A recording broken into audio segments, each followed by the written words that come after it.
All right, let's pull back the curtain and dive into one of the most exciting, most explosive periods in the entire history of the stage, the world of Elizabethan theater. Seriously, this was a time of monarchs and poets, groundlings and ghosts, and it basically built the foundation for all the English language drama we have today. So let's get into it. Okay, so when you think of this era, I bet one name just pops right into your head. William Shakespeare, right? And for good reason. He's the undisputed heavyweight champ. But here's the thing. He wasn't just writing in a bubble. He was part of this massive cultural explosion.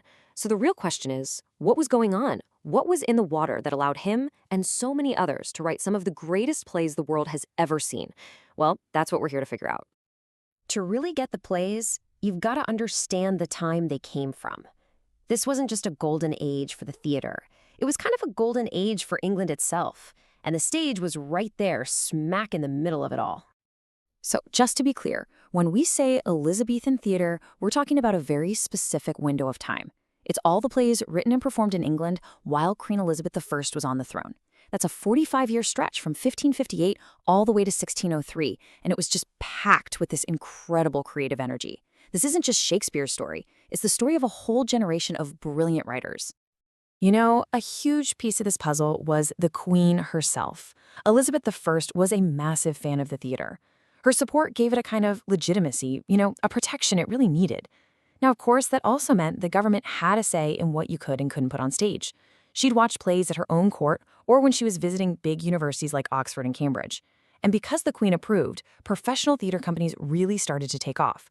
The two big ones, the major players, were the Lord Chamberlain's Men, that was Shakespeare's company, and their biggest rivals, the Lord Admiral's Men. So, we've got the historical scene set, but what was it actually like to go see a play back then? Come on, let's step inside one of the playhouses and really get a feel for what an afternoon at the theater was like in 16th century London. Now this is one of the coolest things about Elizabethan theater. It was this amazing social melting pot. You have to remember, this was a super rigid society. Your social class decided pretty much everything. But the playhouse, it was different. It was radical. For the very first time, you had the highest nobles from the royal court watching the exact same play as a regular person who paid just 1 penny to stand in the yard. For a couple of hours, everybody was in it together, sharing the same story. That's pretty amazing. The stage itself was completely different from what we're used to. It was called a thrust stage, meaning it stuck right out into the middle of the crowd. This made everything feel super intimate and up close. And get this, there was almost no scenery. A battlefield, a castle, a forest, it was all created with words, with poetry. But the costumes were gorgeous and expensive. That's how you knew who was a king and who was a servant. And another thing to remember, all the actors were men. Young boys played all the female roles. This is actually why you get things like the soliloquy, where a character turns and speaks their inner thoughts right to you, the audience. It created this really powerful, direct connection. So what kinds of stories were these audiences just flocking to see? Well, the playwrights were serving up a pretty diverse menu, with something for pretty much every taste. The menu basically breaks down into 3 main courses. First up, you had your history plays. Think of these as the epic political thrillers of the day. They were all about the lives of English kings and big events happening in Europe. Then you had comedies. These were usually about love, mistaken identities, and clever jokes. And they were often set in these magical, woodsy places away from the city. And of course, you had the big one, tragedy. These plays followed the heartbreaking downfall of a great, powerful person. But okay, inside the world of tragedy, there was this one subgenre that people went absolutely nuts for, the revenge tragedy. And it had a very specific recipe for success. It usually starts with a ghost showing up, demanding that someone avenge their murder. Then you follow the hero, the revenger, as they try to get justice in a totally corrupt world. There's usually some supernatural stuff, and it almost always ends in this huge bloody showdown where pretty much everybody dies. Audiences loved it. And the play that kicked this whole thing off was called The Spanish Tragedy by Thomas Kyd. It was a smash hit back in the 1580s, a total blockbuster, and it basically created the template that dozens of other plays followed. It was so huge, in fact, that it inspired a whole generation of writers, including, you guessed it, Shakespeare himself. You can see the DNA of the Spanish tragedy all over Hamlet. So who were the writers cranking out all these hit plays? Well, this brings us to the first real generation of what you might call rock star playwrights in England. a group that we now call the University Wits. The university wits were, well, pretty much what they sound like. They were a bunch of sharp, ambitious young guys who had all gone to the best schools, Oxford and Cambridge. They came to London and became the city's first ever popular professional writers, people who actually made a living writing plays.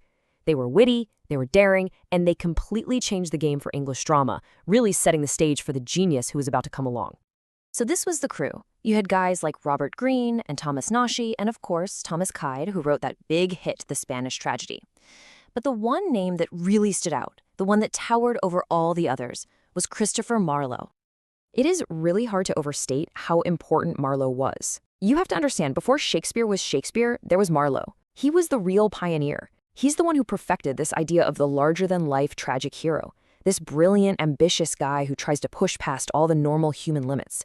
And he did it using blank verse, this powerful, rhythmic poetry that just soared. They called it Marlowe's mighty line, and it was some of the most incredible language the English stage had ever heard. Okay, so where were Marlowe and these other writers getting these dark, powerful ideas for their tragedies? Well, they were actually drawing on some very old sources, and some very new ones. The first major influence was ancient, a Roman writer named Seneca. His plays were being translated into English for the first time, and they were full of all the stuff Elizabethans just couldn't get enough of. We're talking vengeful ghosts, bloody revenge plots, long dramatic speeches, and these really intense explorations of psychological pain. His style basically became the blueprint for the revenge tragedy. And hey, you don't have to take my word for it. The famous 20th century poet T.S. Eliot said it best. He wrote that no author had a bigger impact on how Elizabethans thought and wrote than Seneca. His work was absolutely essential. Now, the other big influence was way more modern and way more controversial. It came from an Italian political philosopher named Machiavelli. English playwrights took his ideas, or at least their version of his ideas, and created a brand new kind of villain for the stage, the Machiavellian. This wasn't just a bad guy. This was a character who was super cynical, obsessed with power, and truly believed that the ends justify the means. Anything goes, as long as they get what they want. And if you want proof of how direct this influence was, just look at Marlowe again.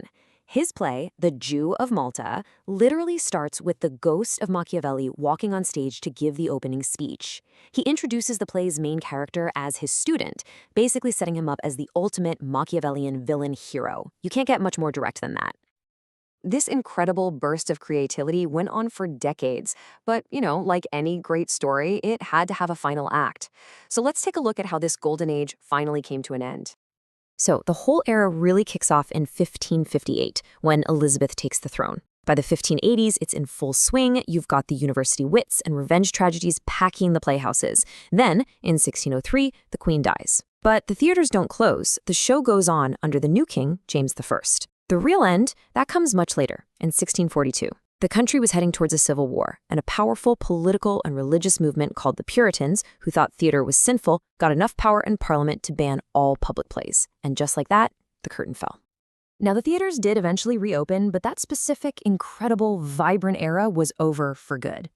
And that leaves us with one big question to think about. After more than 400 years, with all the changes in our world and our language, why are we still so fascinated by these plays? What is it about these old stories of revenge and power and love that lets them still grab us and hold our attention today?